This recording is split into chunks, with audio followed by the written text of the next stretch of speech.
चला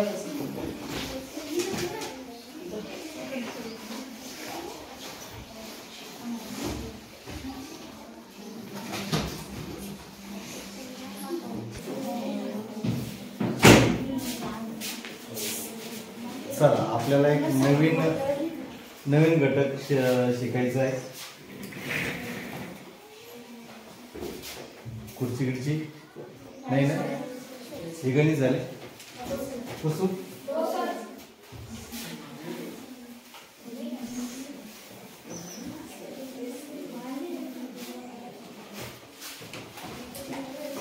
चला छान, फक्त एकदा लक्ष द्या. पहिले लक्ष द्यायचंय, एकदा समजून घ्यायचंय. वर्तुळाच्या संदर्भातील सगळ्या कल्पना या आपल्याला समजून घ्यायच्या. वर्तुळ म्हणजे काय? वर्तुळ म्हणजे गोल, त्याला सर्कल असं म्हणतात. आपल्या गणितीय भाषेत भौमितिक रचनेमध्ये वर्तुळाला त्यात काही जीवा आहेत, काही कोन आहेत, काही कंस आहेत, काही त्रिज्या आहेत.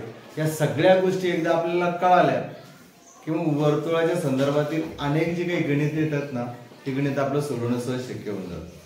तर आपल्याला या ठिकाणी काय आहे की वर्तुळ, जीवा व कंस. आता आपल्याला काय वर्तुळ म्हणलं का गोल दिसतंय, जीवा म्हटलं की त्या नेमकं आपल्याला इतिहास आठवतो, होता जीवा म्हणून वाचला शिवा. ठीक आहे ना.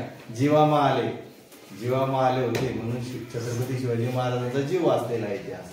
आता कंस म्हणल्यानंतर लगेच आपलं काय दिसतंय, कंस मामा म्हणजे महाभारतामध्ये त्यावेळेस होते. तर कंस हा श्रीकृष्णाचा कोण होता, तो मामा होता ना बा.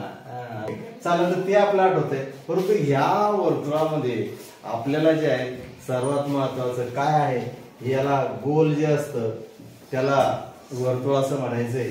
त्यातलं कंस काय आहे, तो कंस हे आपल्याला आता समजून घ्यायचं. त्यातले त्रिज्या काय आहे ते आपल्याला समजून घ्यायचं. या ठिकाणी मी ओडी, रेख ओडी ही काय वर्तुळाची त्रिज्या आहे.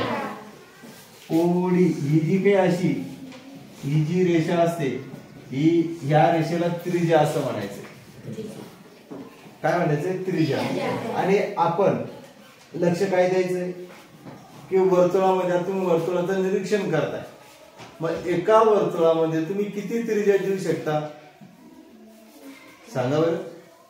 किती त्रिज्या देऊ शकतो आपण? अनंत, असंख्य. किती त्रिज्या असेल? सना सना सना सना सना सना सना सना सना सना मारा तुम्ही, अनंत त्रिज्या राहील. कल्पना करा, म्हणजे वर्तुळामध्ये अनंत त्रिज्या या राहू शकतात. तर ही जी काही रेष असते अशी या, आणि हा जो मधला जो बिंदू आहे हा केंद्रबिंदू आहे वर्तुळाचा. हा वर्तुळाचा काय आहे? केंद्रबिंदू. आपण घेऊ शकतो या ठिकाणी 5 नंबरला बिंदू ओ हा वर्तुळाचा काय आहे? केंद्रबिंदू आहे. वर्तुळाचा केंद्रबिंदू आहे.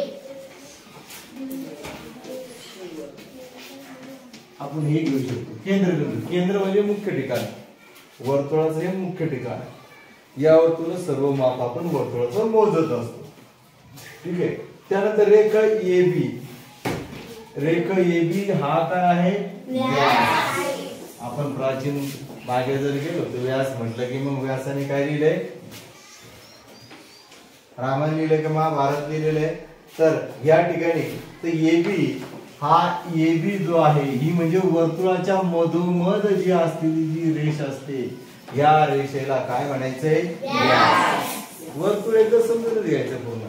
या रेषेला काय म्हणायचंय? ही रेषा काय आहे? व्यास. पुन्हा नवीन प्रश्न तयार होतो की मग एका वर्तुळातून किती व्यास जाऊ शकतात?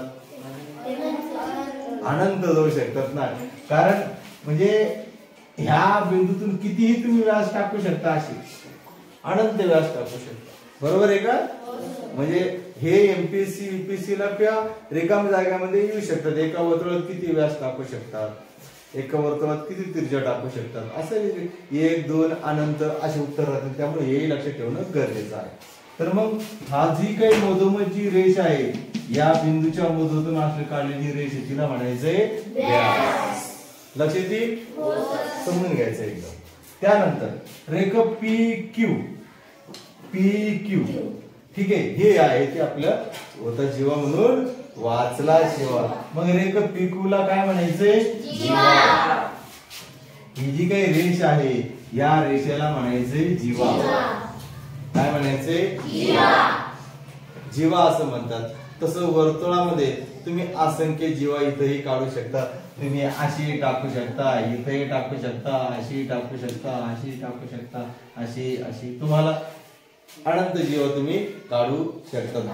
लक्षात आलं? जीवा म्हणजे इथंच आहे असं नाही. तुम्ही असेही घेऊ शकता, असेही घेऊ शकता, छोटी घेऊ शकता, मोठी घेऊ शकता.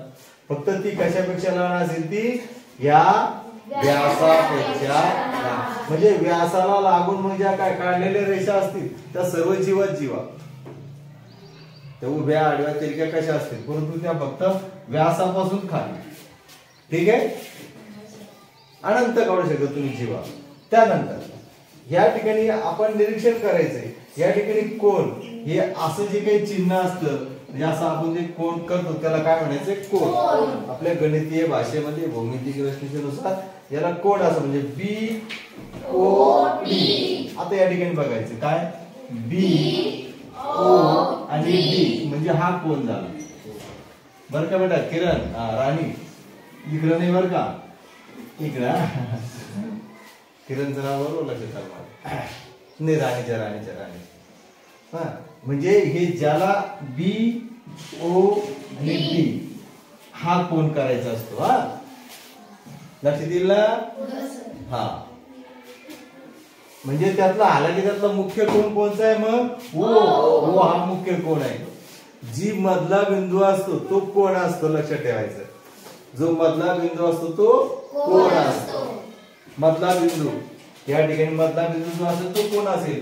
समजून घ्यायचा मधला बिंदू म्हणजे हा कोण राहील. या ठिकाणी पी मधला बिंदू म्हणजे हा कोण राहील. तुम्ही हे कोण ह्याच आकृती काढतो बघा. म्हणजे काय? असं काढलं म्हणजे ए इथं राहील, हा पी इथे राहील आणि बी इथे राहील. लक्षात येत आहे ना? म्हणजे हा कोण असं काही करत बसायचं नाही. असं नाही. कारण हे मी सहज म्हणतोय ते काही मुलं करतात आपले बरं का. मुली आहे माझ्या त्याच्यामुळे लक्षात ठेवा. कारण ते हुशार असतात पण थोड्याशा काही गोष्टीमुळे मागे राहून जातो आपण. ठीक आहे? काही कल्पना कन्सेप्ट चुकीच्या होतात. मग बी ओ डी हा केंद्रीय कोन आहे. केंद्रीय कोन जसं का केंद्रबिंदू आहे म्हटलं मी तुम्हाला. ओ हा काय आहे? केंद्रबिंदू. आपण घेतलं ओ हा वर्तुळाचा केंद्रबिंदू आहे. म्हणून या ठिकाणी या केंद्रबिंदू पासून काय आलं? बी ओ डी हा काय या ठिकाणी आपल्या आकृतीमध्ये जो दिलाय काय दिलंय त्याने काय सांगितलं? हा केंद्रीय कोन आहे. म्हणजे केंद्रापासून तयार झालेला कोन आहे. केंद्रीय कोन म्हणजे कोणापासून तयार झालेला हा कोन आहे. हा ओ कोन आहे. कारण ओ या ठिकाणी मधोमध आलेला आहे. लक्षात येत आहे? त्याच्यानंतर आता इथे घेतलं आपण बिंदू हा वर्तुळाचा केंद्रबिंदू. हा मधोमध आहे म्हणून तो केंद्रबिंदू आहे. इथपर्यंत काय अडचण येते का? या ठिकाणी हिला काय म्हणायचंय? हिला म्हणायचंय त्रिज्या. या रेषेला म्हणजे ओडी किंवा डी असं काही नाही की नाव खालीवर झालं म्हणजे काही फरक पडतो असं काही नाही. तुम्ही ओडी घेऊ शकता, डीओ घेऊ शकता. त्रिज्येचं तुम्हाला अजून आता जर तुम्हाला मी म्हटलं की ह्या वर्तुळामध्ये तुम्ही मला उत्तर देऊ शकता. अजून तुम्ही वर्तुळाचं निरीक्षण करता असाल तुम्ही मला उत्तर द्या. सदरील वर्तुळामध्ये किती त्रिज्या आहेत बरं? मग किती आहे?